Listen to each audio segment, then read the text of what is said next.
이 시간 하나님의 말씀은 구약성경 이사야 31장 1절 말씀으로부터 보도록 하겠습니다. 도움을 구하려 애굽으로 내려가는 자들은 화 있을진저. 그들은 말을 오래하며 병거의 많음과 마병의 심히 강함을 의지하고 이스라엘의 거룩한 자를 앙모치 아니하며 여호와를 구하지 아니하거니와 여호와께서도 지혜로우신즉 재앙을 내리실 것이라.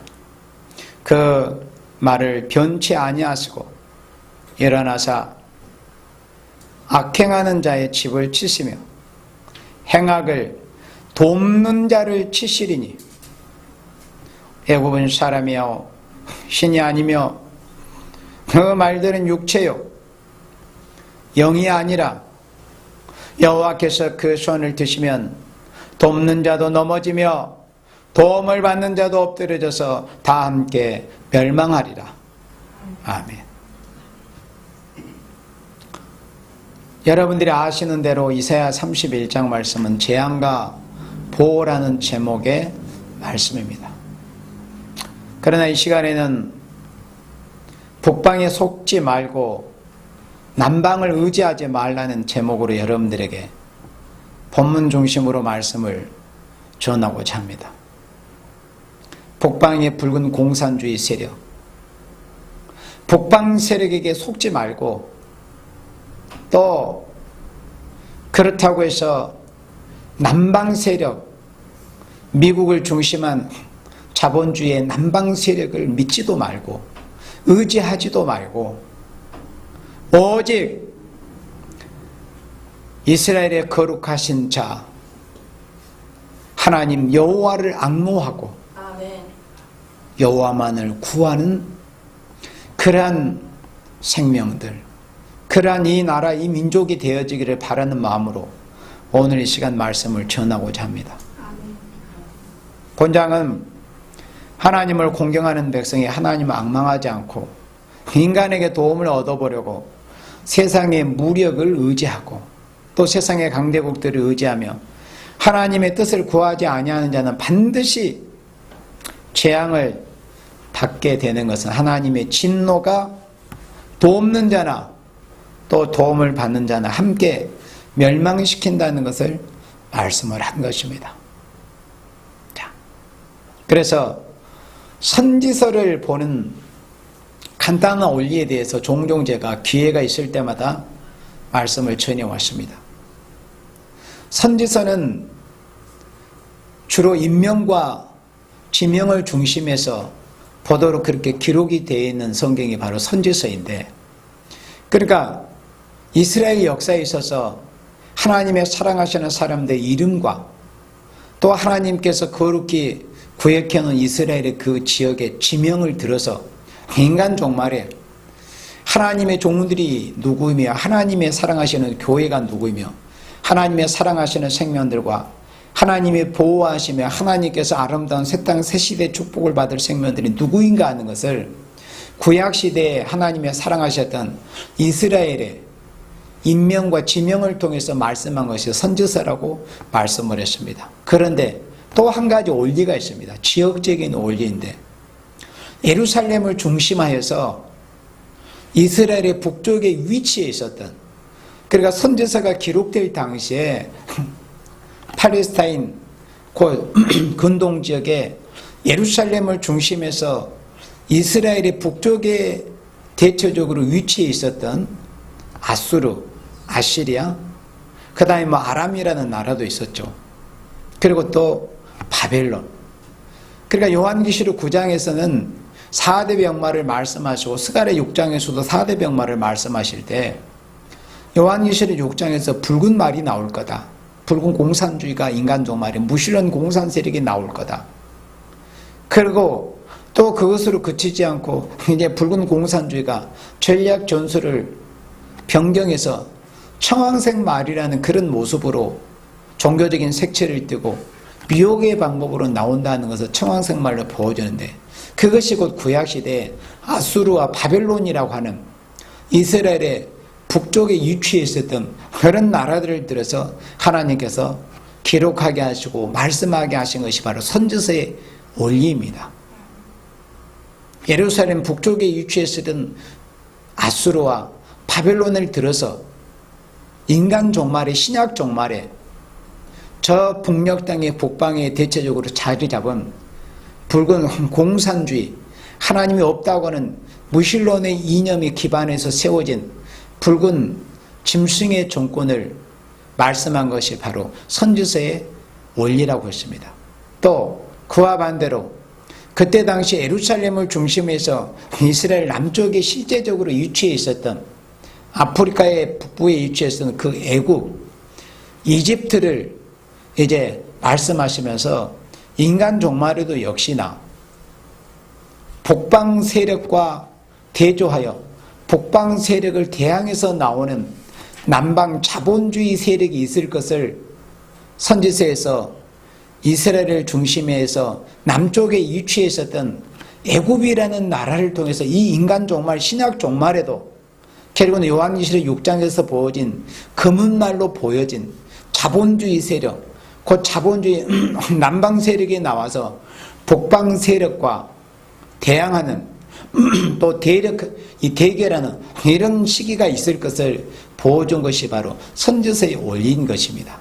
그래서 우리는 구약의 이스라엘의 역사를 통해서 볼 때 결코 북방을 두려워한다거나 북방을 무서워한다거나 또 북방의 그 괴울 정책에 속아서도 안 될 것이지만은 또 그와 반대로 그렇다고 해서 우리에게 도움을 주었던 남방 자본주의 세력도 마치 하나님처럼 의지하는 이런 짓을 했다가는 오늘 이사야 31장의 말씀처럼 하나님의 진노가 임하게 될 것이다 하는 말씀입니다. 자, 우리 여기 다시 31장 1절 말씀을 보도록 하겠습니다. 도움을 구하려 애굽으로 내려가는 자들은 화 있을진저 그랬습니다. 이 말씀을 지금 이사야 선지자를 통해서 누구에게 하시는 말씀입니까? 하나님의 사랑하시는 이스라엘에 대해서 하시는 말씀이에요. 그래서 구약에 하나님께서 선지를 들어서 쓰시는 시대에, 율법 시대, 선지 시대에 하나님이 들어 쓰셨던 그 이스라엘이라고 하는 그 나라는 이 인간 종말에, 굳이 나라로 하자면은 인간 종말의, 신약 종말의 영적인 사명국가라고 할 수 있으며, 또는 오늘의 교회들을 말씀을 하는 것입니다. 그래서 도움을 구하러 애굽으로 내려가는 자는 화가 있다.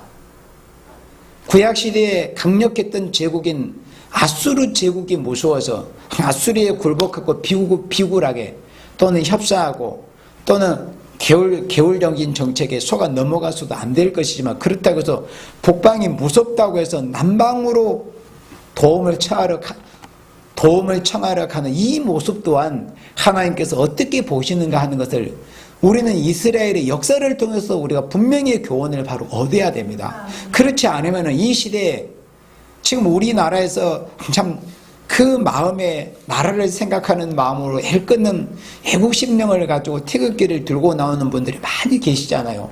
그 중에는 대부분이 다 기독교인들이 많습니다.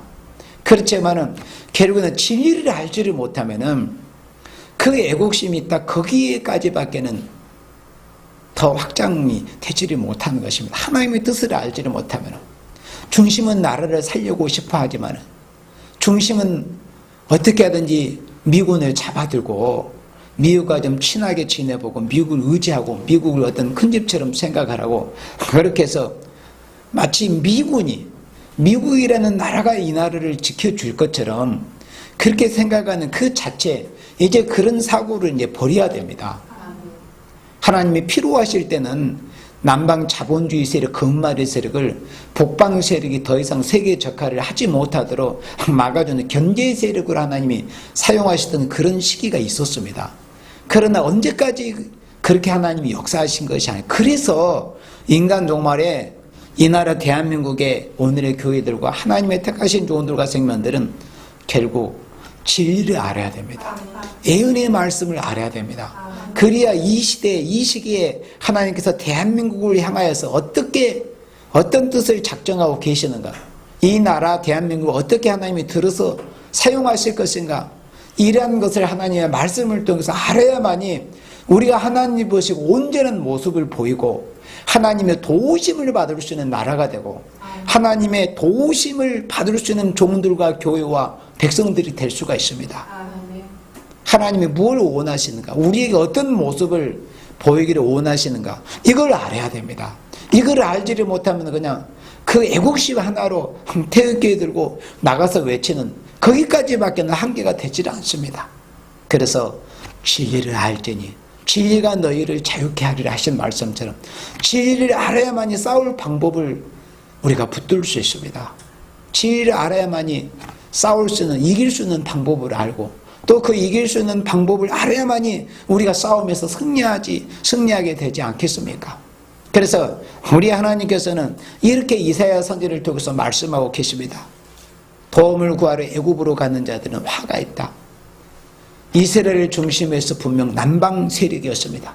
북방에 있는 끝에 아수르라는 나라가 이주해 있었습니다. 그리고 아수르가 망한 후에 또 바벨론이 아수르를 대신해서 들어섰습니다.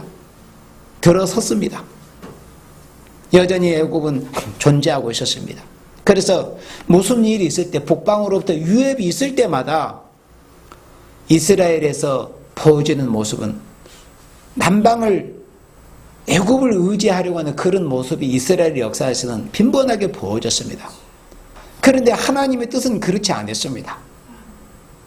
애굽으로 내려가는 자들은 화가 있다고, 그러니까 하나님께서 기뻐하시지 않을 정도가 아니에요. 뭐라고 말씀하셨어요? 화가 있다는 것을 말씀했습니다. 하나님의 백성에게 이렇게 말씀을 하신 것입니다. 그들은 말을 의리하며 병거의 많음과 마병의 심히 강함을 의지하고 그랬습니다. 이스라엘의 거룩하신 자를 앙목지 아니하며 여호와를 구하지 아니하거니와.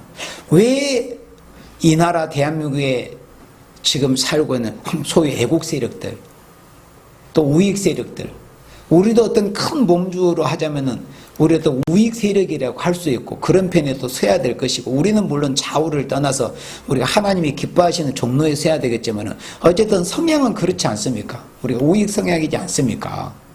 그런데 하나님이 도대체 뭘 기뻐하시는가? 왜 오늘날 우익 세력들이, 애국 세력을 자처하는 세력들이 미국을 의지하려고 하고 또 미군을 붙잡아두려고 하려고 할까요? 바로 여기 말씀처럼 그들은 말을 의리하며 병거의 많음과 마병의 심히 강함을 의지한다는 겁니다. 그러니까 사람이 눈에 보이는 어떤 군사력을 의지하게 되고, 사람이 어떤 힘과 막강한 세상의 세력을 의지하려고 하면은 마음속으로부터 점점 하나님을 의지하는 마음이 흐려집니다. 그게 지금 이 나라의 대한민국의 교회들의 모습이며 이 나라 대한민국의 국민들의 모습입니다.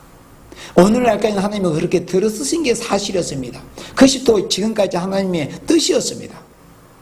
그러나 하나님이 언제까지든지 그런 방식으로 이 나라를 도우시고 지켜주시는 것이 아니라는 것을 우리는 성경을 통해서, 이스라엘의 역사를 통해서 우리가 분명히 알아야 합니다. 오히려 화가 있다고 말씀했습니다. 하나님은 말의 수나 또는 병거의 많음과 또 마병의 심히 강함을 의지하는 것을 하나님이 대단히 기뻐하시지 않습니다. 사람의 구원이 어떤 사람의 수나 어떤 무기의 강함이 있습니까? 오직 구원은 여호와께로서 말미암은 것입니다. 평안도 짓고 환난도 지으시는 분이 누구십니까? 인류의 역사의 수레바퀴를 돌리시는 분이 도대체 누구십니까? 천지와 만물을 창조하신 여호와 하나님 아니십니까? 우리를 위해서 독생자 예수님의 십자가에 내어주신 그분 아니십니까? 그분을 의뢰해야 됩니다.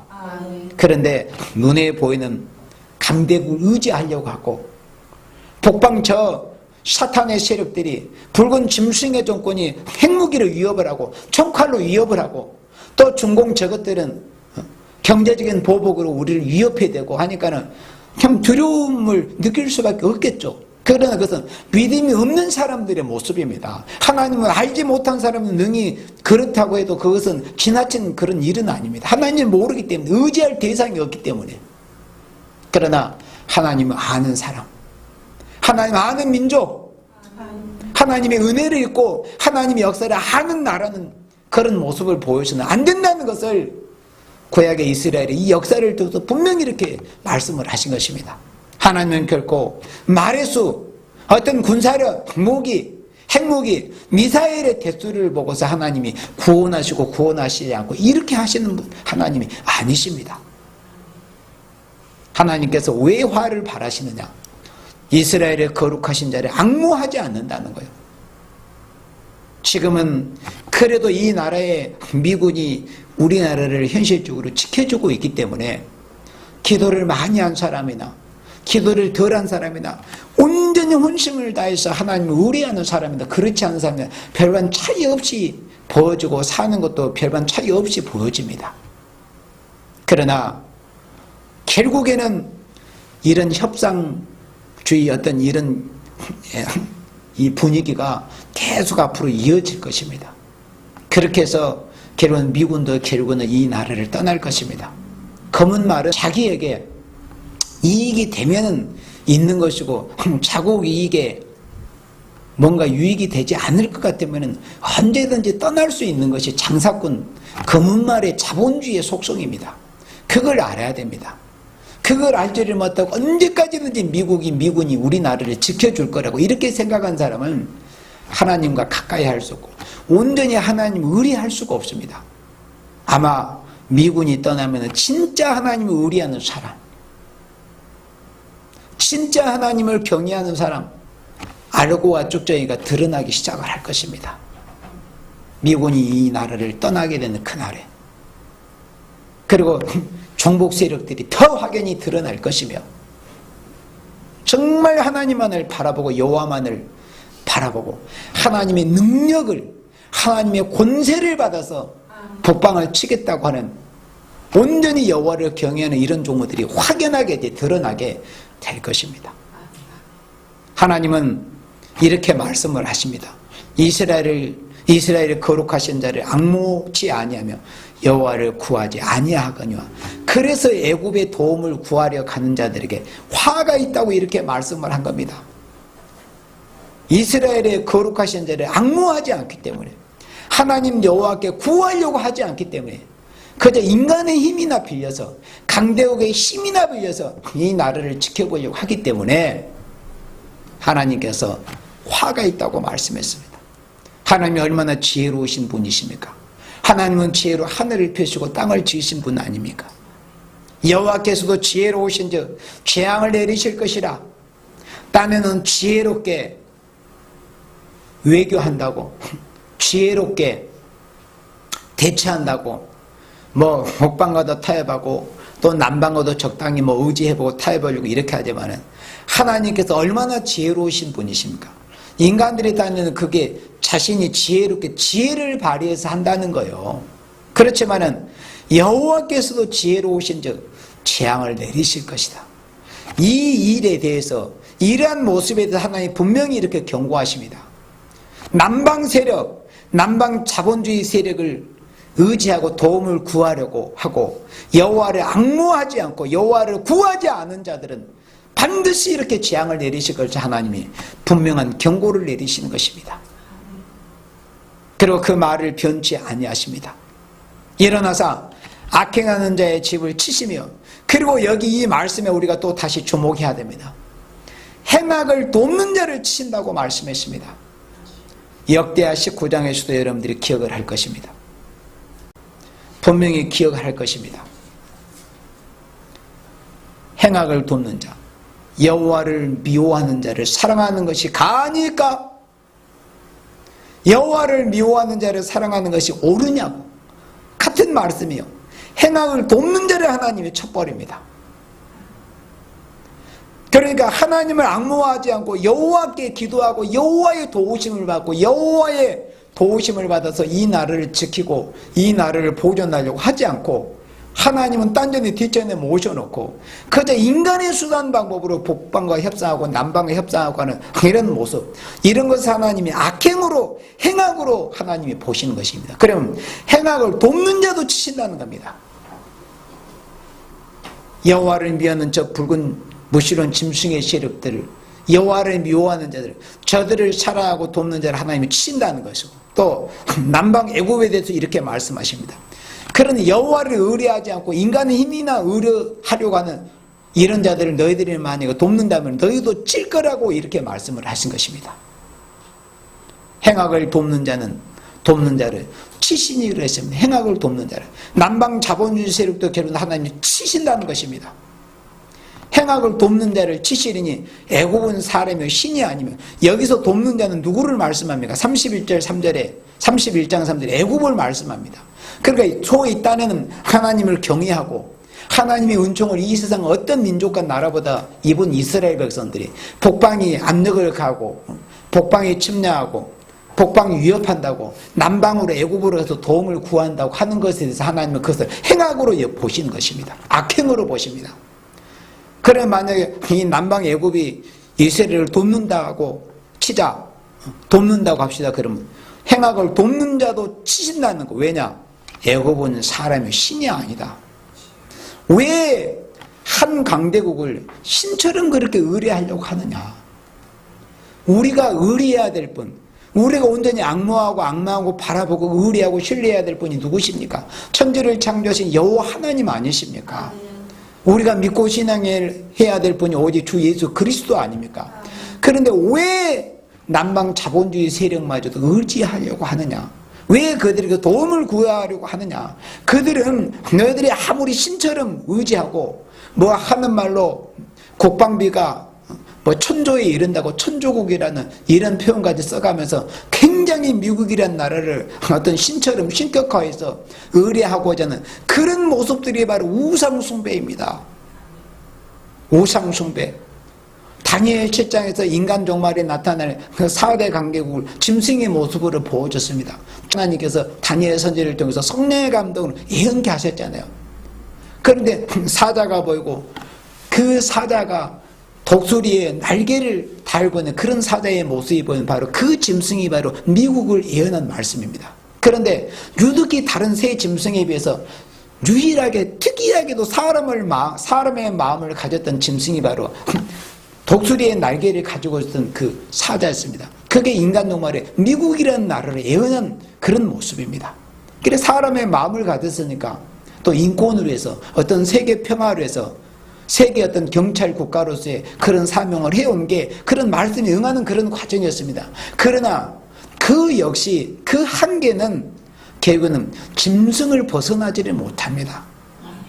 사람의 마음을 좀 갖기는 했지만 역시 짐승이에요. 짐승, 약자를 잡아먹고 약자를 짓밟고 또 정한 때가 되면 그 짐승의 본색을 드러내는 것 뿐입니다. 왜 그런데 그런 강대국을 하나님처럼 의지하려고 하느냐? 하나님을 앙모하지 않고 하나님을 그렇게 좀 바라봐봐라. 그러니까 하나님이 기분이 나쁘신 거예요. 그래서 하나님이 화를 내리신다는 것입니다. 봐라. 그래서 하나님이 이 3절 말씀 얼마나 하나님이 화가 나셨는가를 알 수 있습니다. 애굽은 사람이 아니요 신이 아니다. 사람이요 신이 아니지 않느냐. 그런데 왜 남방 세력, 자본주의 세력, 미국을 위시한 남방 자본주의 세력 신처럼 그렇게 의지하고 여기려고 하느냐. 그 말들은 육체인 것뿐이다. 신이 아니란 말이야. 신이 아니야. 천사들도 아니고 신이 아니고 우리와 똑같은 사람일 뿐이다. 그 말들은 육체요. 그리고 이 세상에 강대국들이 만들어놓은 그런 무기들도 역시 사람의 손으로 만들어놓은 그런 피조물입니다. 그게 신이 아니요. 어떤 영물이 아니에요. 그 말들은 육체의 영이 아니라는 겁니다. 여호와께서 그 손을 드시면 돕는 자도 넘어지며 도움을 받는 자도 엎드려서 다 함께 멸망하리라고 그랬습니다. 하나님께서 손을 드시면. 그러니까 우리가 어떤 나라나 어떤 사람의 도움을 구하는 데 있을 수 있잖아요. 하나님이 과연 그런 모습을 기뻐하시는가? 사람을 통해서 나라를 통해서 하나님이 건져주시기도 하고 구원하시기도 합니다. 그것이 지금까지 한반도에서 되어진 우리나라의 역사였으면 그건 부정해서는 안 됩니다. 미국이 우리나라에 얼마나 고마운 나라입니까? 사실 사람으로 은인과 같은 그런 나라입니다. 정말 고마운 나라입니다. 그 수만 명의 젊은이들이 우리나라에 와서 피 흘려준 정말 무엇으로도 그 은혜를 갚을 수 없는 나라가 미국이라는 나라예요. 미국의 젊은이들이 6.25 때 우리나라에서 얼마나 수만 명의 많은 생명들이 우리를 대신해서 피 흘려줬기 때문에 이렇게 우리가 자유와 번영을 누리고 있지 않습니까? 그걸 잊으라는 게 아닙니다. 하나님의 말씀을 들을 때 분명히 그 의도를 바로 알아야 됩니다. 미국을 적대시하라는 게 아니에요. 미국을 적대하고 붉은 공산이나 중공이나 북한이나 저런 이 악의 제국들처럼 악의 축들처럼 대적하고 저들과 싸우라는 게 아니에요. 다만 미국을 신처럼 그렇게 의지하지 말라는 거예요. 친하기는 친해야죠.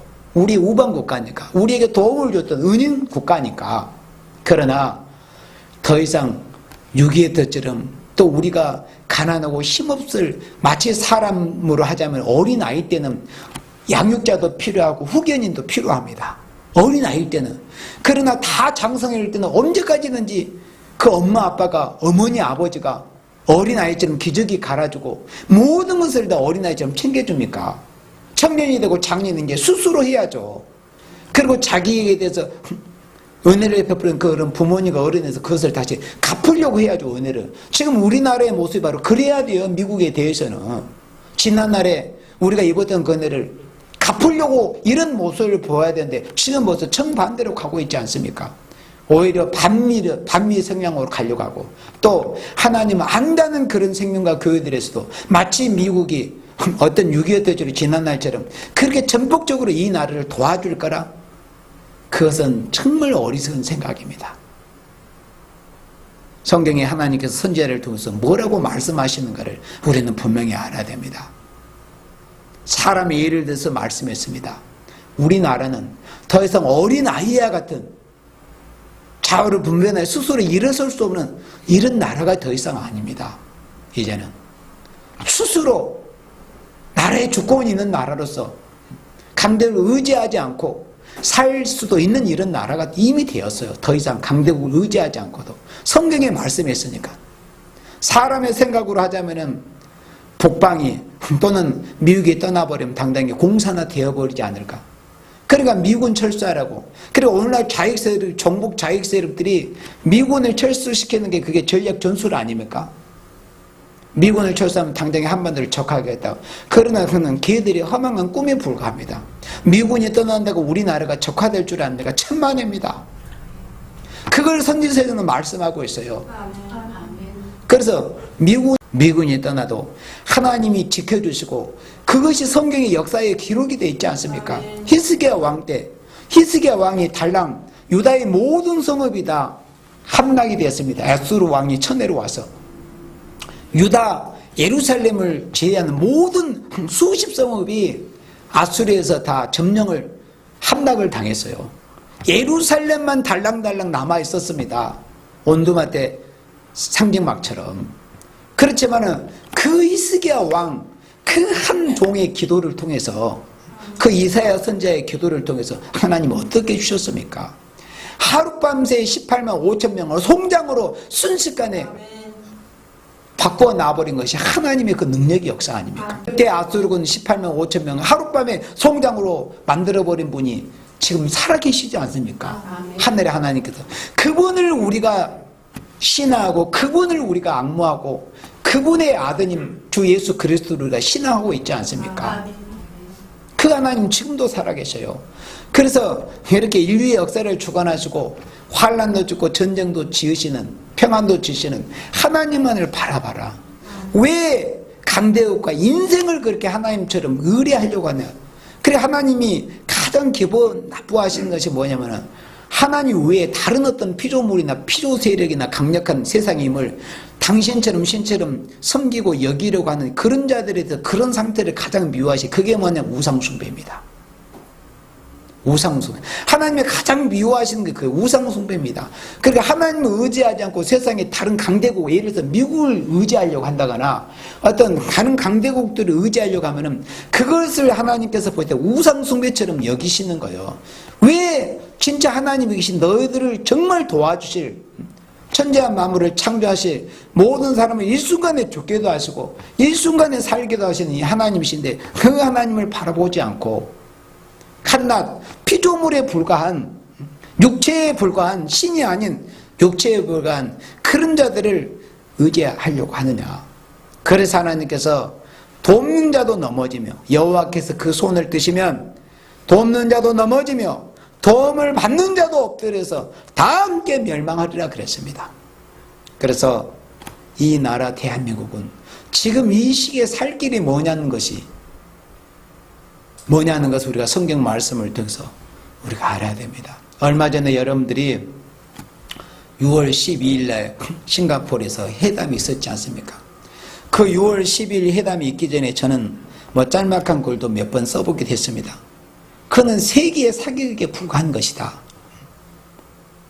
1973년 파리에서 그때 당시에도 한편의 대사기극이 있었습니다. 올맹, 또 베트콩, 올람, 미국 이 사자 간에 파리에 소위 말하는 평화협정이라는 게 있었습니다. 그러나 73년에 파리 평화협정 이후 75년에 보란듯이 올맹군이 남침해서 개우는 자유 올람 베트남을 공산하고 말았습니다. 공산한 다음에 통일됐으니까 좋지. 지금 이 종북 자익세들이 생각하는 게 그겁니다. 아니 어떻게든 통일되면 좋지 않느냐. 베트남이 적화된 이후에 그 수년간의 그 참상을 한번 생각해 보지를 못하는 거예요. 그러니까 역사를 통해서 배우지 못하면 참 길이 없습니다. 방법이 없습니다. 역사를 통해서 배우지 못한다면 그로 인해서 얼마나 많은 사람들이 죽어가고 80만 명 이상의 사람들이 하는 말로 보트피플이 되어서 바다에서 죽어가고 해적대에 침탈을 당하고 피해를 당하고 죽어가는 그것이 바로 적화된 베트남의 역사입니다. 그래서 한 10년 해보니까 안 되거든.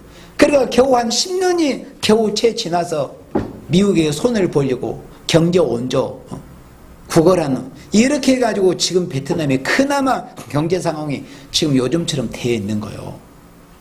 그런 희생을 거치지 않고 미국의 도움을 받아가지고 그렇게 경제 발전을 이루었다면 정말 우리나라 못지않은 그런 나라도 됐을 겁니다. 그런데 왜 굳이 그렇게 수많은 사람, 수백만의 사람을 죽이고 그런 과정을 통해서 그렇게 해야 됩니까? 그게 바로 악마지 않습니까? 우리는 성경 말씀대로 개울자가 개울을 행하였도다. 개울자가 심히 개울을 행하였도다. 이 말씀 한 가지만 항상 우리가 잊지 않고 있으면 됩니다. 그 외에 벗어날 게 없습니다. 그래서 미국이 트럼프 대통령이 한 가지 챙겨가는 딱 싱가포르에서 만나서 그거 한 가지입니다. 그래도 미국 사람들에게는 고마운 것이죠. 물론 이 일에 대해서 우리도 감사하게 여깁니다. 그분들이 이 나라를 위해서 싸워주신 분들 아닙니까? 생명까지 이 나라를 위해서 우리를 위해서 희생해 주신 분들, 그분들의 시신이라도 그분들의 본 고향으로 돌아가야 됩니다. 우리는 정말 그 일에 대해서는 감사하게 생각을 합니다. 예. 우리나라를 위해서 희생해 준 분들이니까. 그리고 그분들의 유족이 얼마나 애타게 기다리고 있었지 않습니까? 수십 년의 세월 동안, 70년 가까운 세월 동안 그분들의 그 유의라도 자신들이 맞이하기를 기다리고 있었습니다. 그 꿈은 이제 이루어진 거죠. 그거는 정말 잘한 겁니다. 그렇지만은 그 나머지에 대해서는 그냥 애매모호하게, 그리고 심지어 어제 트럼프 대통령이 이렇게 또 트위터에 말했습니다. 한미 군사 훈련을 중단하는 것을 자신이 제안했다고 그러네. 먼저 저 북해들의 자기들의 그것을 요구해서 그게 관철이 됐다고 그러는데 아니다. 이 한미 군사 훈련 중단은 내가 먼저 제안했다. 이렇게 밝혔어요. 트럼프 대통령이 실제로 그렇게 말했습니다. 그러니 이 남방 자본주의 세력을 언제까지 기대하고 하나님처럼 힘처럼 의지하려고 하는가. 이런 어리석음에 이제 소위 말하는 이 대한민국의 한국교회든지 애국 세력들 꿈에서 깨어나야 됩니다. 예. 우리를 도우실 분은 하나님밖에 없습니다. 천지와 만물을 창조하신 하나님밖에 없어요. 그리고 또 이렇게 말했습니다. 트럼프 대통령이 김정은에 대해서는 아주 훌륭한 대화 상대라고. 전에도 그랬잖아요. 김대중, 노무현, 김일성, 김정일, 김정은을 만난 사람들마다 그 녀석들 칭찬하기에 바빴으니까. 우리는 알고 있지 않습니까? 자기 형을 독살한 놈이 누굽니까? 자기 고모부를 고사포로 쏴서 죽인 놈이 누굽니까? 우리 동포들, 우리 믿음의 형제자매도 우리 기독교인들을 처참하게 탱크로 짓밟고 뭉개고 수용소에 보내서 그런 이 압박을 가한 자들이, 가한 녀석이 누굽니까? 우리는 알고 있지 않습니까? 그런 녀석이 친절하고 뭐 말이 통하고 훌륭한 대외 상대라고 말이라도 그렇잖아요. 그러니까 현실을 직시해야 됩니다. 그래서 이 마지막 시는 이 선지자들을 통해서 하나님이 하신 이 예언의 말씀을 바로 알지를 못하면은 다 속습니다. 미국에도 속고 또 붉은 공산 세력 북계에도 북한에도 속고 중국에도 속고 다 속아요. 오직 속지 않을 방법은 천지를 창조하신 여호와 하나님 한 분만을 바라보고 어떤 환난과 재앙이 올지라도 하나님이 우리를 도와주시고 우리를 보호해 주실 거라는 이런 굳건하고 신실한 이 믿음 하나 가지고 말씀 붙들고 싸워나가는 것 방법 외에는 다른 길이 아무도 없음을 분명히 알아야 됩니다. 이렇게 실속이 없었던 이 쇼에 불과했던 이 평화협상, 평화회담 앞으로 이제 몇 차례 더 지속이 될지는 알지를 못합니다. 그래서 지금까지 이 북한 정권, 그리고 북계 정권에서 해온 것을 보면은 정말 0.01%도 믿을 수 없거든요. 2008년 6월 달에도 이제 자신들이 핵을 불능화한다고 영변에는 그 5메가와트짜리 그 냉각판 폭파하는 그런 쇼를 그때도 똑같이 했어요. 기자들 불러다가 똑같이 했습니다. 그 이후로 보란듯이 대6차례 핵실험을 했지 않습니까? 그런데 그런 걸 보고도 뭘 기대합니까? 그래 다 속아 넘어가는 것 뿐입니다. 그만큼 미혹의 흑암이 강하기 때문에 그런 것입니다.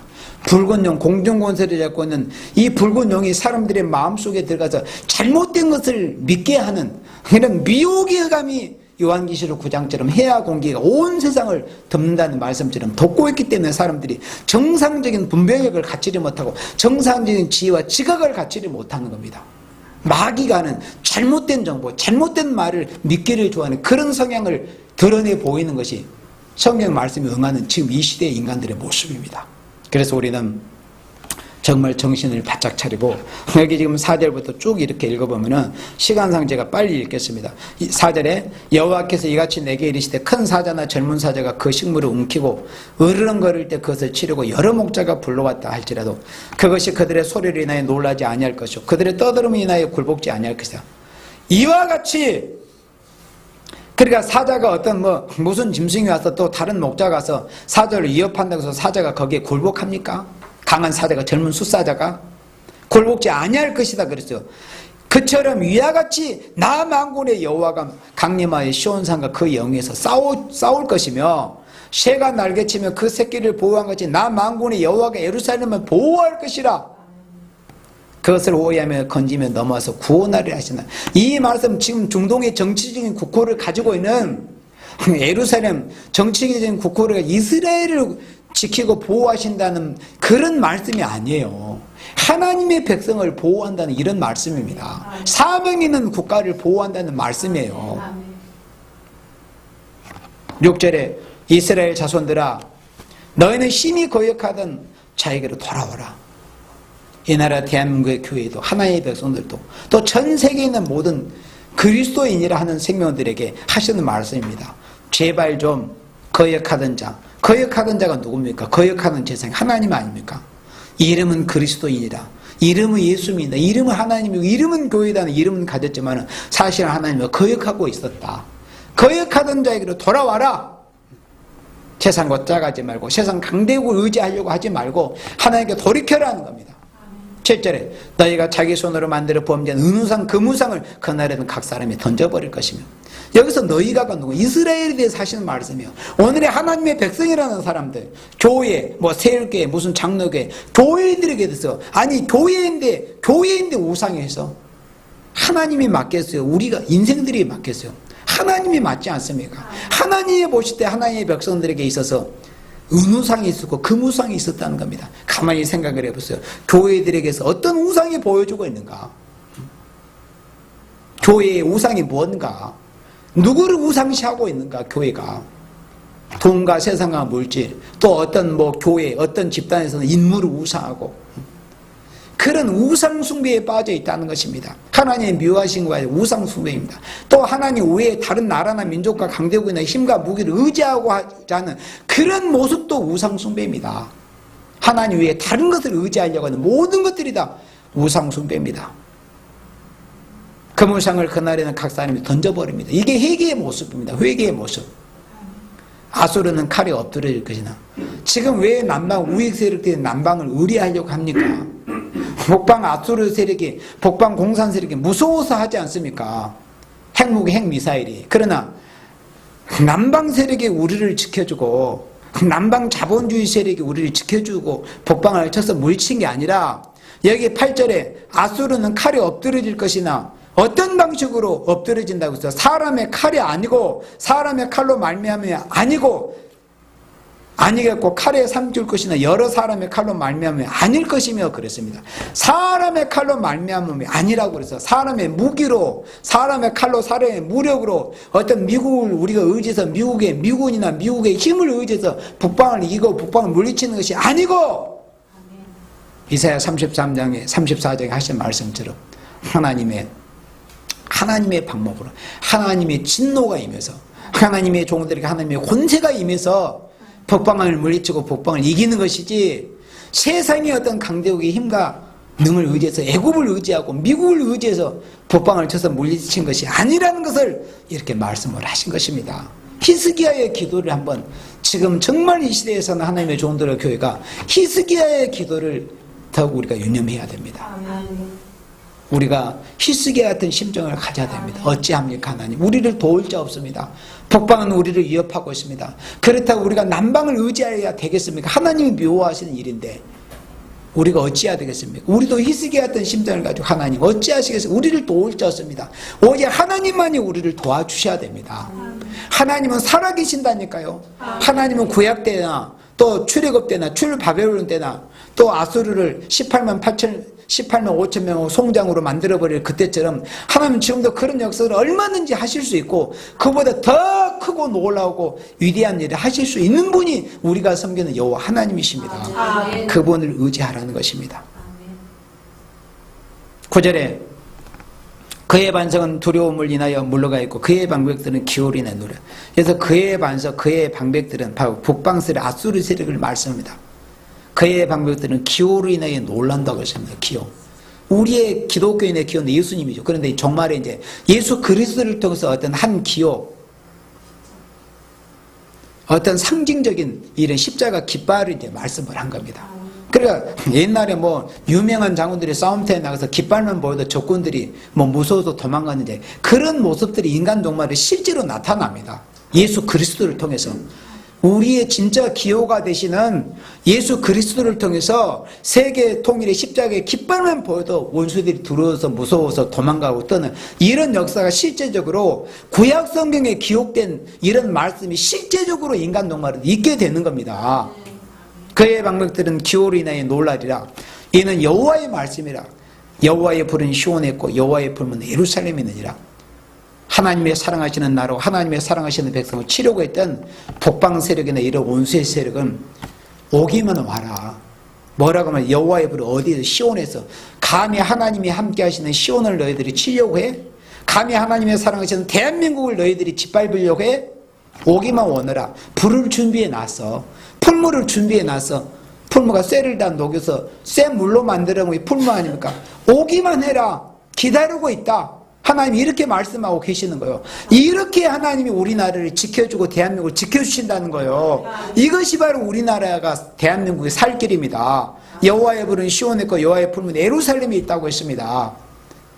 북방 세력은 하나님의 진노 심판, 하나님의 권세 역사에서 진멸하는 것이지, 어떤 강대국 남방 세력을 의지해서 북방을 막고 북방을 물리치고 이렇게 되는 것이 아니라는 것입니다. 그래서 우리는 이런 시점에서 정말 이제는 오늘의 교회들이 이 선지자들을 통해서 하나님이 하신 예언의 말씀을 읽고 듣고 지켜서 이 시대의 교회가, 하나의 백성이 또 이 나라 대한민국의 살 길이 무엇인가를 우리가 바로 알고 여호와만을 앙망하고 용기 있게 싸워나가는 우리 모두가 되어지기를 주님의 이름으로 축원합니다. 아멘.